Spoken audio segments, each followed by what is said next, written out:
about the challenges and new trends in the manufacturing systems. Then we have also talked about what are the various sources of complexity and how to manage it. आवाज clear है? Yes, sir. Clear, yes, sir. Are you listening? Yes, sir. Sir clear है. Clear है sir, clear है. Okay. And the third step is about what is synthesis and analysis in systems. So basically, analysis is the decomposition of a system into elements according to the system's view. And the synthesis is by combining all these elements to get a complete whole out of it. For instance, if we decompose a mobile phone, then into elements, then that is the analysis. And if we find the relationships between these elements and then try to design the different modules and components and then combine it, then it is the synthesis of the that part. So today's lecture is about, the first part is about the system design basics of the system design, and part 2 would be about the system architecting approach along with 2 research papers and a case study. So hopefully you would understand it, these concepts. So part 1 is the basic approaches. So system thinking is according to the system, is a combination of interacting elements organized to achieve one or more stated purposes. According to the International Council of System Engineering, it is an integrated set of elements, subsystems, and assemblies to accomplish certain objectives. These elements are components, could be hardware, that could be software, firmware, processes, people, facilities, services, and support elements.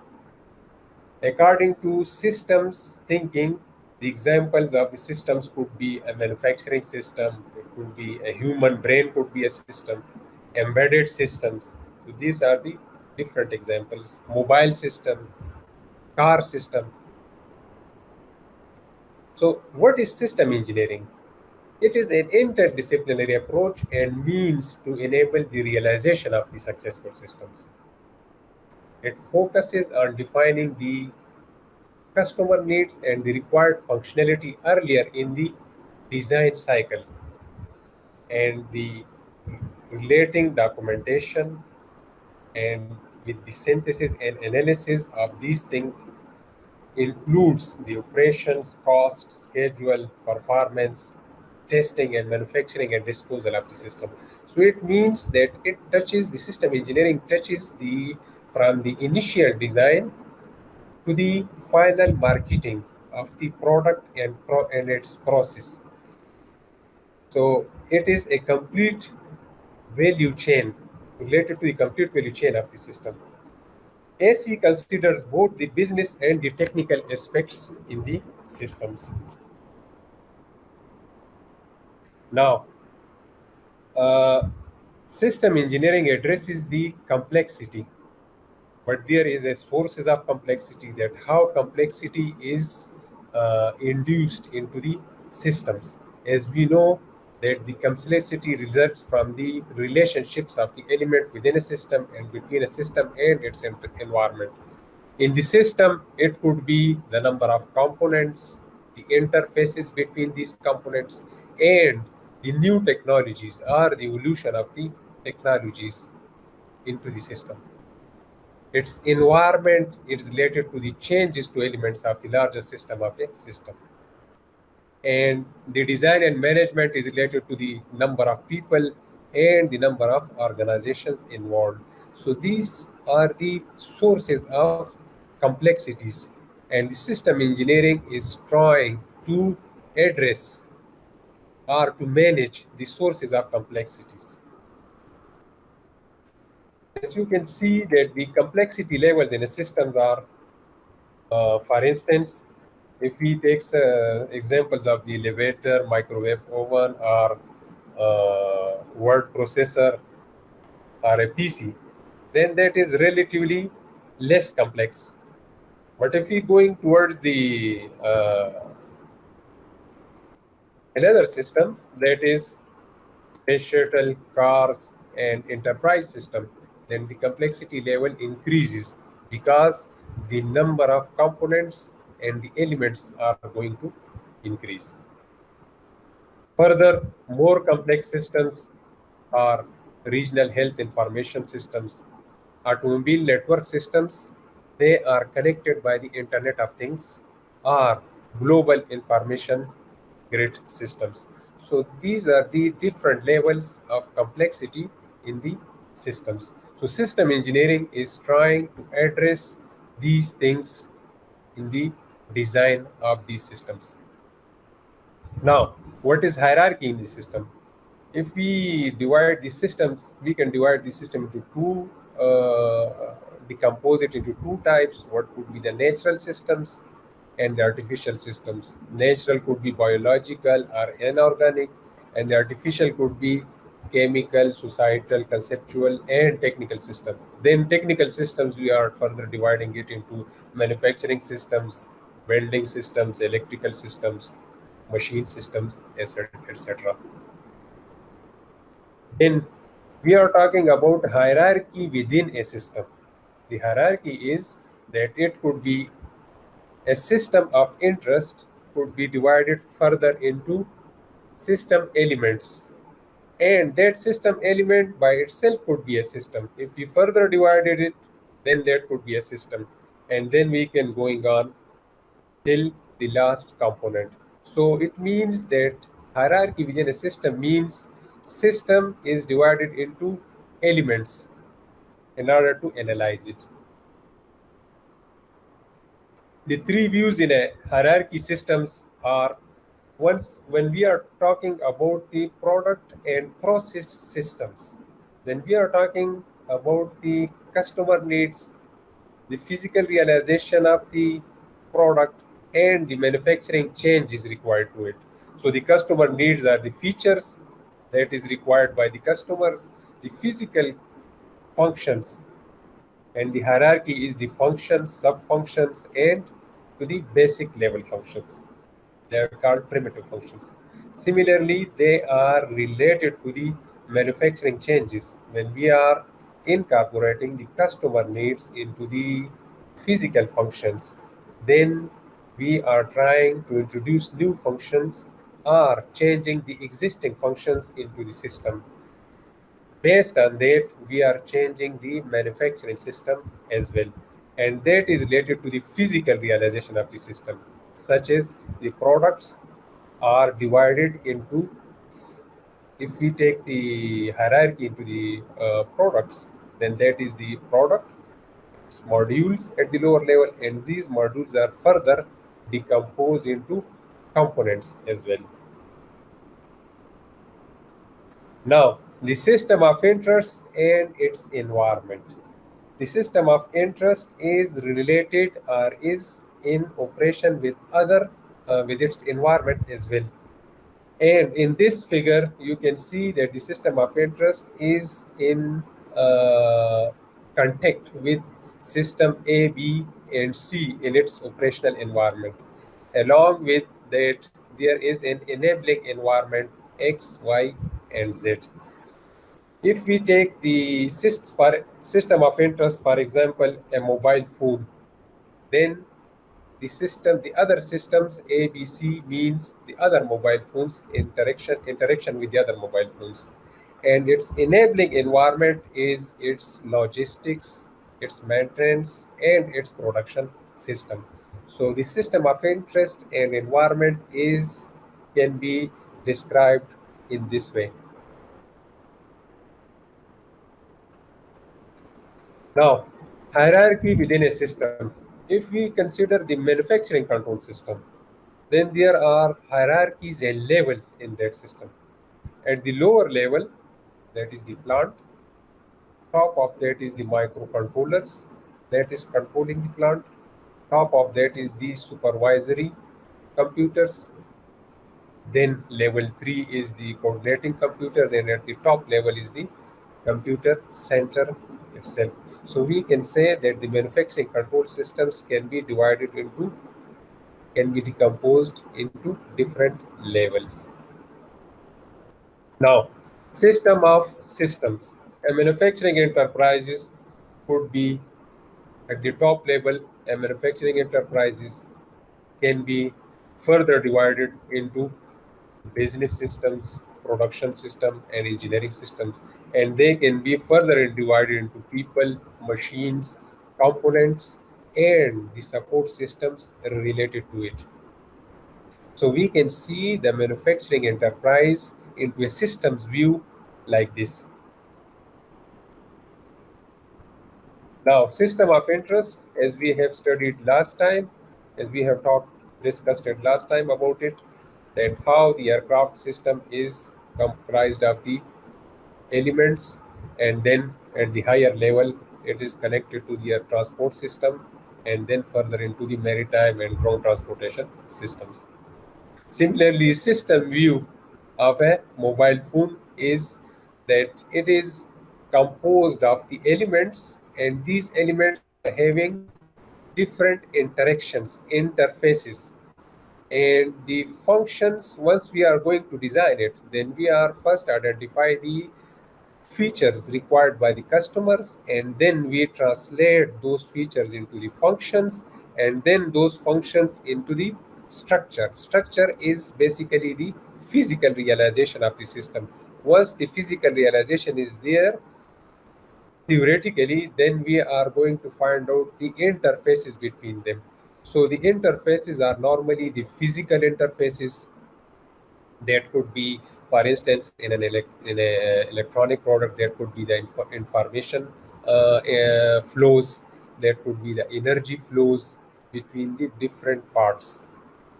So by this way, we are doing the synthesis and analysis into the of the systems during the system design process. Now, in a complex manufacturing system, apart from the robot, sensor actuators, and advanced manufacturing systems, when we are talking about the Industry 4 concepts, then we are talking about the, apart from these blue icons, we are talking about the Internet of Things, we are talking about the mass customization, the resources of the future, big data analytics, cloud computing, and the cyber security. So apart from the blue like blue icons, we are talking about the other things as well into the Industry 4 environment. Now, why systems engineering or system thinking is significant and important? Because due to the complexity and change in product and manufacturing processes.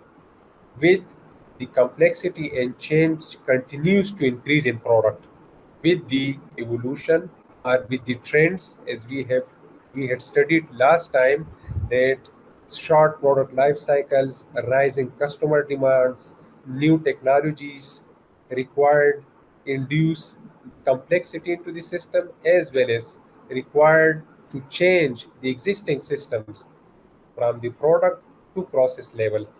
So study the we need to know the system engineering concepts, then we would be able to address these.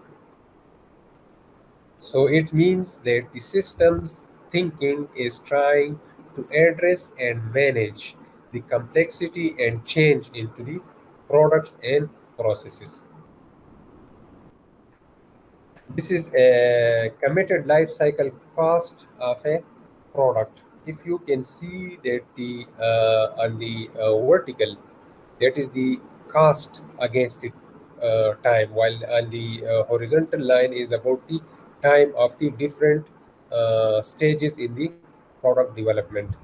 So if if there is no prior planning and system thinking at the beginning, then if there are defects at the later stages, then that will cost a lot of money. We can take an example of the BRT.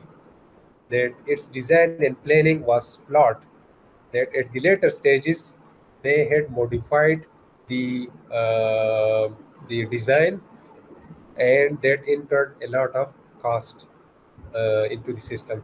So it shows that if the system design and engineering is not applied at the beginning in the concept and design stages, then any defect at the later stages will cost a lot of money.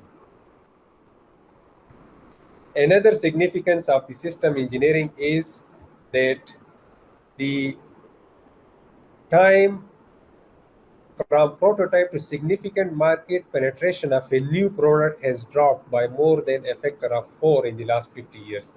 It means that the product life cycles are reduced. Not only its production, but also its life is also reduced. And new versions are coming into place. So how to address these issues? And another thing is the complexity has an impact on innovation as well. If you can see this figure, that the the on the vertical is the market penetration, and on the horizontal line is about the years from initial prototype. So if you can see the products such as the car, radio, and phones, then their production initial prototype to market penetration was very long, that is around 100 years. But if we can see the recent products such as the personal computers, mobile phones, and internet, then their market penetration is very fast, and from the initial prototype to market penetration is fast. So it means that due to the evolution in the technologies, there is a significant change into the product and processes. So in order to address these things, we should know about the systems thinking as well. Technology acceleration over the past 140 years. If you can see that again the vertical is about the penetration of the market at 25% rate, and horizontal is the prototype when the prototype was developed. So these products, the car, radio, telephone, they have their average life to penetrate 25% of the market from the prototype was 44 years. Then the next category is about the VCR, microwave, television. It was around 30 years. But now the internet, mobile phones, and personal computer, it took 17 years to penetrate into the market. So it means that the production, product, and process development is getting fast and changing very fast. So the three aspects are important in the life cycle of the system. These three aspects are when we are going to design a system, then one is the business aspect, the budget aspect, and the technical aspect. So the system engineer creates the technical solutions that are consistent with the business and funding constraints as well. Generic business life cycle. The system engineer should know the two aspects. This arrow shows that how the business development is progressing towards the system engineering, then design, production, and operation of the system. So the system engineer should know about the break-even point and the return on investment. Normally, the break-even point is coming after 5 to 7 years. Then the company is getting some revenue for their product. So these things the system engineer should know about it. Now, the system engineering approach is divided into certain steps. On top of that is the requirements from the market, from the customers. That is, then after the product platforms are developed. Platforms means that the product range is defined, that how much customization should be introduced into the product.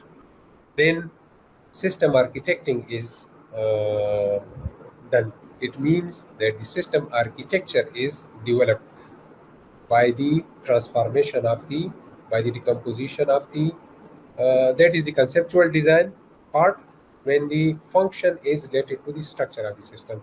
Once the function and structure is there, the design parameters are there, then the modeling and simulations is performed. After that, the pilot production prototypes are developed. Then the test and verification by the customers is performed. So basically, the first three circles normally after in the traditional product development process, the normally the first three circles are not taken into account, but in the system engineering, the requirements, platform development, and the system architecture is developed, and that is very important to have the conceptual design of the product. That is followed by the modeling, and then production system, and then the test and validation is performed. Now, this is the system engineering V model that is adopted from the US Department of Transportation. On the left side in this V model, this is the complete system product development design. And the left side is the decomposition part, and the right side is the integrations part. The encircled part is about the system design, that how the market requirements are translated into the concepts. Then the system level design is performed, and then the subsystem design is performed, and that is further modeling and simulation is done on the left side. So that is very important to have the conceptual design of the product at the beginning, product and process at the beginning. Now, if we can take an example of a V model for the development of complex mechatronic systems, then the left side is the system design, the right side is the integration test and system integration. So the on the left side, the requirements are translated into the specifications. Then the system design is performed by finding the product level specifications, their functions, and then these functions are translated into the structure, the components and modules, and the design parameters are identified. After that, the modeling simulations is performed. Then the components, the various components in the mechanical, electrical, and software domains are performed. And after that, once the different components are in place, so on the right side here, integration, testing, and production is performed. Now, after these basic concepts about the system engineering, I will discuss with you about the system architecting approach. So basically, it is a mapping of the function into structure. That is the conceptual design phase of the system. And the three aspects of this system architecting is that the user requirements are translated into system level specifications. The main functions are decomposed into sub-functions, and the system models are developed by embodying the function into behavior and structures, identifying the physical phenomena, identifying their relationship with the entities of the system. So basically, system architecting is that how the user or the customer requirements are translated into functions, and then those functions are subdivided into subfunctions, and those subfunctions are related to the physical realization of the system, and during the process the design parameters are identified. After this step, the modeling and simulation of the systems is performed.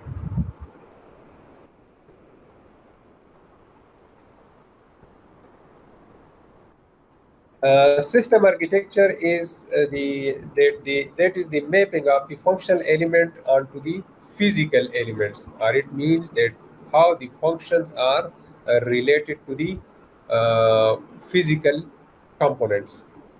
If you can see that on the left side, various functions of a system is identified, and on the right side, the different parts that could perform these functions are identified. So based on the systems thinking, system architecture can be developed. A system architecture is that there are three important aspects in system architecture. One is what it does, what is the function of a component or a product, how it is physically realized, that how the physical components are there. And the third aspect is that how these functions and modules are related to each other. These are called the interfaces or the relationship between the function and structure. So the interfaces are the relationship between the modules and the components, and these could be physical interfaces, these could be information flows, or these could be energy flows, etc. Now, schematic product architecture would be that on the left side, that is the functionality. On the right side is the structure of the physical component. So the overall function is divided into sub-function, and that is divided further into physical functional elements, and these functional elements are related to the components, and these components are then used to make the sub-assemblies, and then the product is formed. So based on this product architecture, we can also realize the product, that is basically the decomposition of the product. On the left side, that is the decomposition. On the right side, that is the so left side, we can say that that is the analysis of the system. On the right side, it could be the synthesis of the system. So by this way, we can relate the product and process relationships into the system. Now, there are various types of architecture. An integrated product structure is that the functions are related to the various parts, but it shows that many functions are related to a single module in the integrated part, and any function, and for instance, if we can take this module, part 6, part 7, and part n, so it is connected to 4 functions. Similarly, this one is part 2, part 3, part 4, and part 5 are, this module is connected to 3 functions. This one is connected to, this part is connected to single function. So that is an integrated product structure.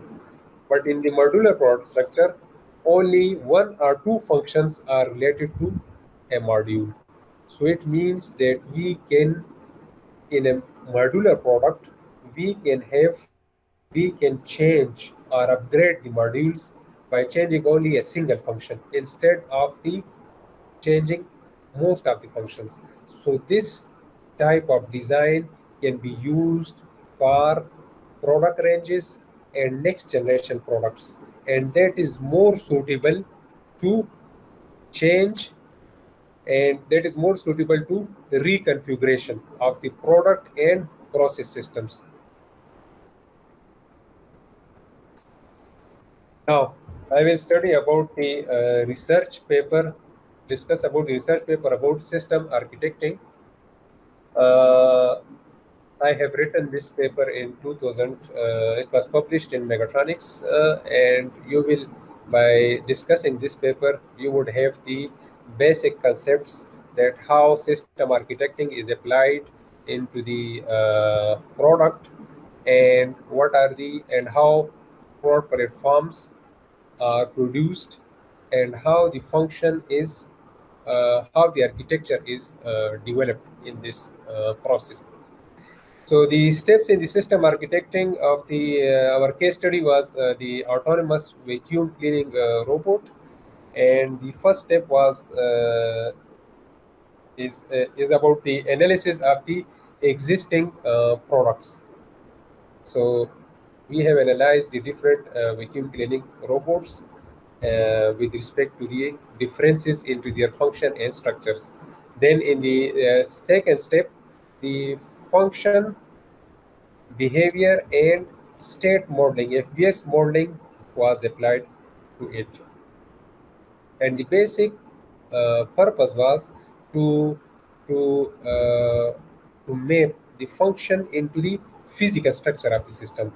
The behaviors are the physical laws in between these functions and the physical entities in the system. The third step was about the identify.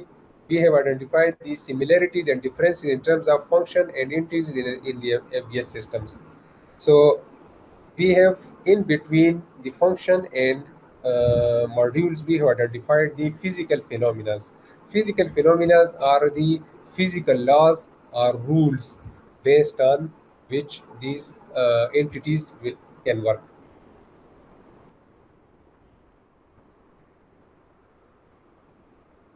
In the next step, the hierarchical physical decomposition of each product was performed into system architecting CAD.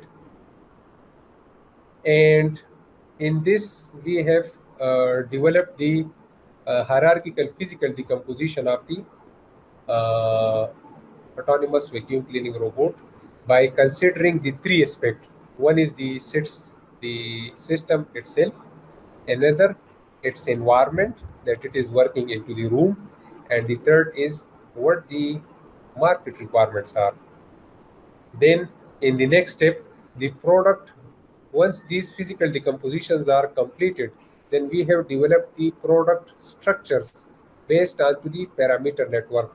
And from that, we have developed the design structure matrix of the system. After step 5, we have developed the product platforms for next generation products. So it means by doing these steps, the system architecting steps, we can develop the next generation product. If there is any change into the market, so then we can change its structure and function based according to the market requirements. Now, the advantages of system architecting and design are that the that is the management of complexity through the hierarchical decomposition of the system, and the development of modules and their interfaces using a computational tool. Another advantage was consistency of the system description at different levels of hierarchy.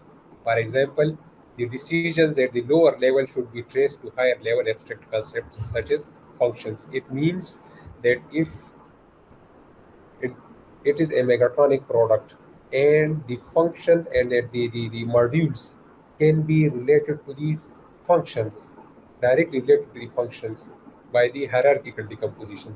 Similarly, another advantage is the capability to redesign and develop multiple product architectures to facilitate product platforms and product family modeling that is required into the reconfigurable manufacturing systems.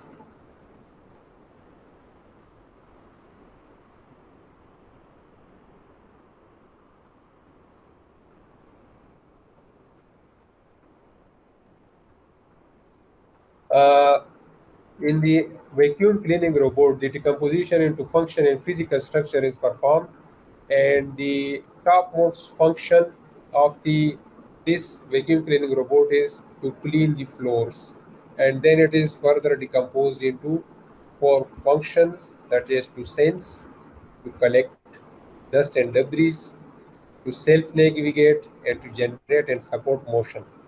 Then these functions are divided into subsystems, and then these subsystems are further divided into the physical parts that are called modules and components. So it means that basically this is the mapping of this decomposition is basically mapping of the function into structure of the product.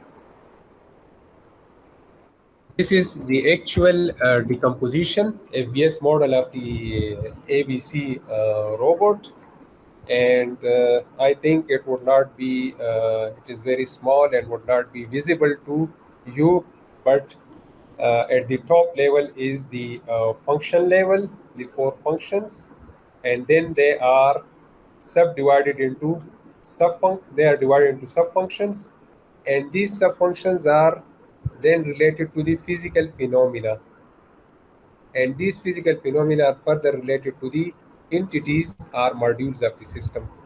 So if we can take an example that the main function is to clean floors, then one of the functions is to navigate itself.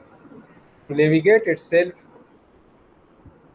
it has to do is it's to for it should be related to certain physical phenomena. For instance, to navigate itself, it has it should have the sensors, the actuators, and the structure.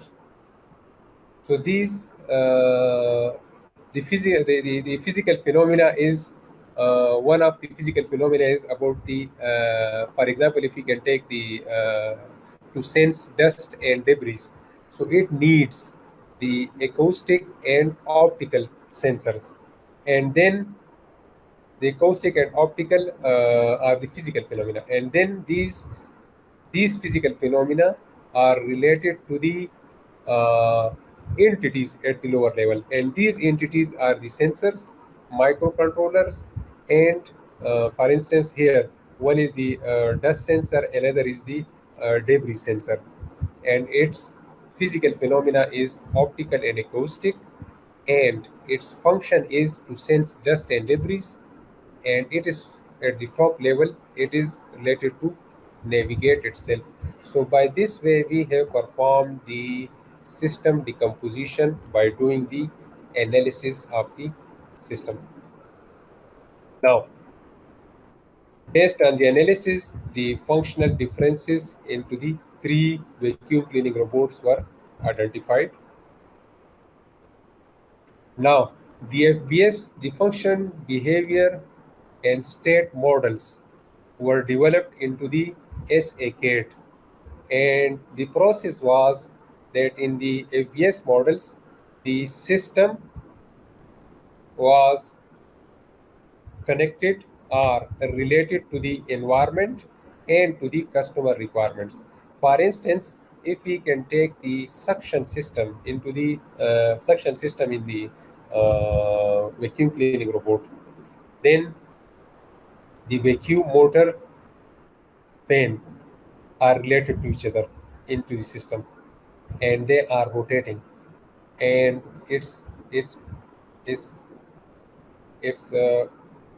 parameters are rotation, and its design, its physical phenomena is rotation, and its design parameter is angular velocity and torque. Similarly, the duct design is related to the ear into the environment, and that is the room where this vacuum cleaning robot is working. So basically the physical phenomena for the duct and ear is the ear flow. Based on that, the design can be further developed. Similarly, the vacuum motor is related to cleanliness. Cleanliness is one of the function required by the customers, and that should be related to the cleaning evaluation, the physical phenomena. So the design parameters should be that how much suction power should have this motor should have, so it's to clean the floors. So by this way, the ABS models were developed. Now the knowledge base was performed into the system architecting kit. For instance, here you can see the physical phenomena, and the physical phenomena, one of the physical phenomena is the Hall effect. Hall effect is the to generate voltage differences across a conductor. So Hall effect sensors are used into these vacuum cleaning robots, and these Hall effect sensors are going to sense the proximity of the and the rotation of the wheels into the ABC robot. In system architecture, into the system, a SACAD was developed having the modules, parameters, and entities. In this system architecture, the left side part is about the all the physical entities of the vacuum cleaning robot along with the different modules. On the right side are the customer requirements such as cleanliness, quietness, and these things, and self-charging, etc. Below is the room environment. The room environment is about the air, the obstacles, the dust and debris, and the stairs and the different obstacles into the environment. So this is basically the system, the architecture of the product is developed, and the different components in all these three aspects, the system, the customer requirements, and the room environment are related to each other.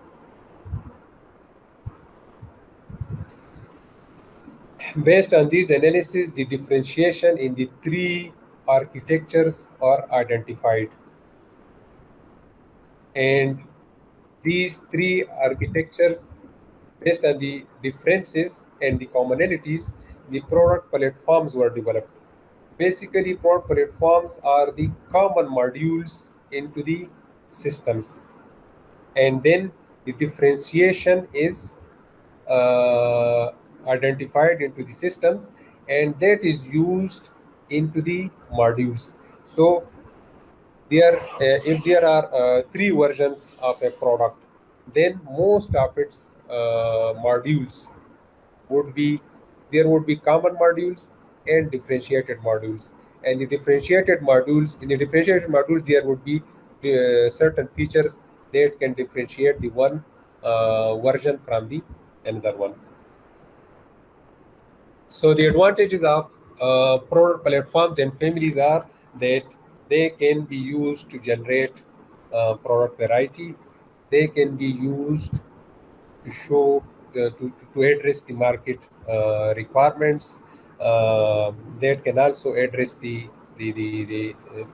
use the ability to upgrade the products, and they can be used for the responsiveness for the manufacturing processes and to reduce the complexity into the system as well.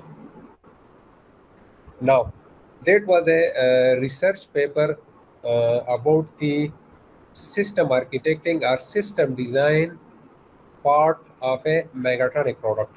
Now, we are going to study the system design aspects in a research paper about a manufacturing system design. So in a manufacturing system, as we know that due to these latest trends, that the changeability is an important aspect in the current scenario. An important requirement for modern factories is the need to deal with product families and their evolution over time due to short product life cycles, rising customer demands, and technology changes. So we once the factory or the production system should be flexible to accept the change from the market or into the product. If it is fixed, then when there is a change into the product requirement, then it would not be possible to develop the new product. So that would be a big problem. So manufacturing systems should be developed or designed based on to the change into the requirement.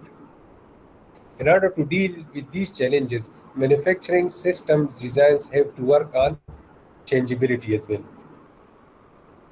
Corinne, a researcher, proposes a set of reconfiguration principles upon which reconfigurable manufacturing systems should be designed. The enablers identified by Turin are customization, scalability, convertibility, modularity, integrability, and diagnosability. A short overview of these aspects are that scalability is that how to increase the volume or the capacity into the production systems. Convertibility is that how the functionality into the production process or product system can be changed. Diagnosability is related to the quality, product quality into the system. Customization is to create variety, features, and new product families. Modularity is that to develop modules, product modules into so that can be changed when the requirements when there is a change into the market requirement or there is any change into the technology changes. Integrability is related to the interfaces for the rapid integration. We will study all these characteristics in detail when we will be talking about the RMS systems. Now, in this paper, they have identified the design element of the manufacturing systems, and these elements are: one is the layout, that the factory layout, cell layout, module layout should be taken into account. The machines, whether they are the fabrication equipment, the assembly systems, with related to the material handling, it could be the conveyors, AGVs, robotic arms, etc. The services could be the IT support systems, it could be the pneumatic system, hydraulic systems, it could be the electricity supply system. So changeable manufacturing system, they have identified the structure, and they have identified the structure and divided into 4 elements. One is the functional view, that is related to the fabrication, assembly, or storage. It means that which type of fabrication we need into the system, how the assembly could be done, and the storage processes are. The factory life view is about the ramp up operation, reconfiguration of the system, and the decommissioning.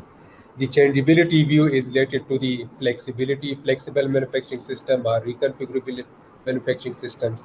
And the manufacturing system design element is related to the 4 elements we studied in previous slide, that is about the layout, machine, material handling, and services. So they have a framework based on that, and they have identified that the changeability into the manufacturing systems would have this framework. In this framework, they have identified the first, they have at the top they have done the analysis, and the analysis is based on the product range, manufacturing, and business aspects. The product range means that which product type is it, the current product type and the future product type, what would be the range of the product, what would be the customization and the change into the product into the future in the future. Similarly, the manufacturing aspect is related to the manufacturing processes. Which manufacturing processes are required for the development of a particular product? And the business aspect is related to the cost and the future investments.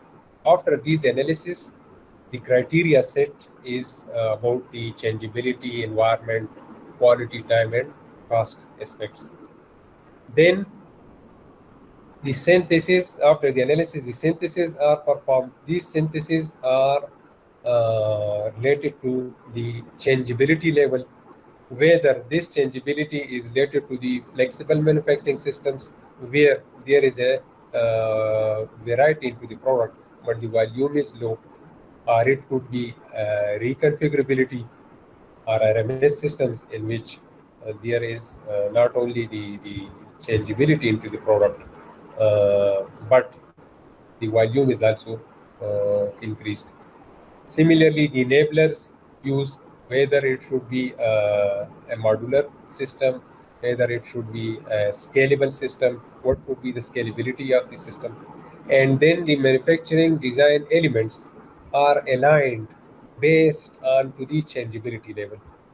Then these provisional design elements or provisional design is simulated.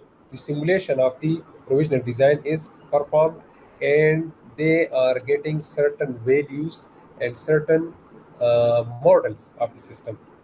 And then these expected properties from the simulations are evaluated with the analysis. So if it fulfill their requirements, then the design is further, then the decision is taken, and then the design is approved. If it is not, if the simulation results are not fulfilled, and then they again start the process and doing all these steps into the process. Now, a case study in this paper, the following parts considered for this case study is used in the paper. In the first stage of the changeable manufacturing system design, the designer must review the parts to be produced. The designer must always analyze the range of the feature of the product families. So, for example, in this case, the material of these two parts is aluminum, but the features, their features are different because they have the sizes are different.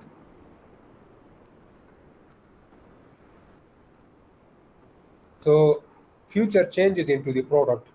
If currently they are making the smaller part, so then in the future, what should they do?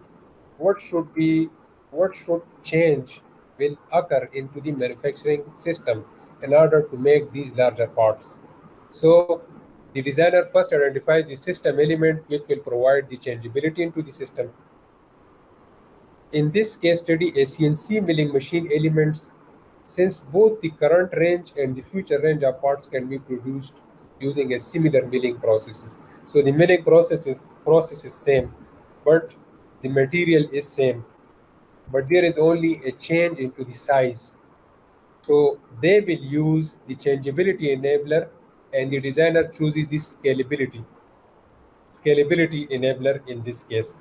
And this, in this case study, it would mean that the jig fixtures for the parts needs to be designed in such a way that they can be scaled either up or down depending on the parts to be machined.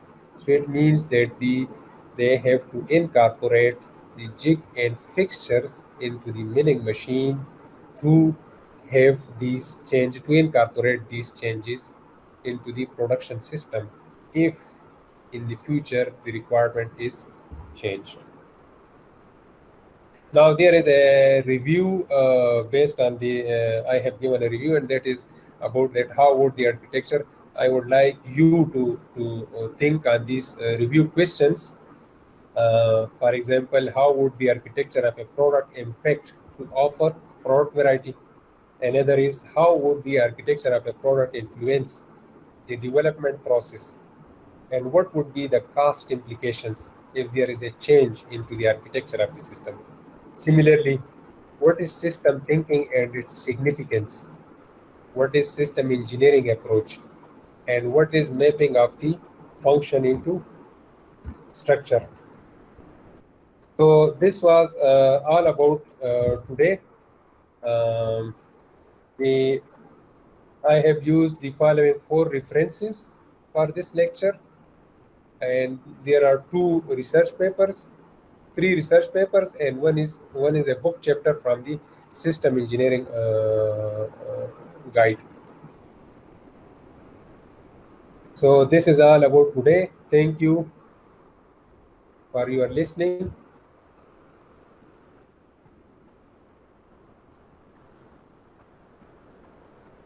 Hello. Sir, thank you very much. It was wonderful, and hundreds of new terminologies we found today, at least me. And in fact, Hello. it is a very heavy lecture. Okay, so I will share with you about the 3 research papers and the book chapter from system engineering. So hopefully by reading these 3 chapters, the 3 papers and the book, you will have further ideas, inshallah.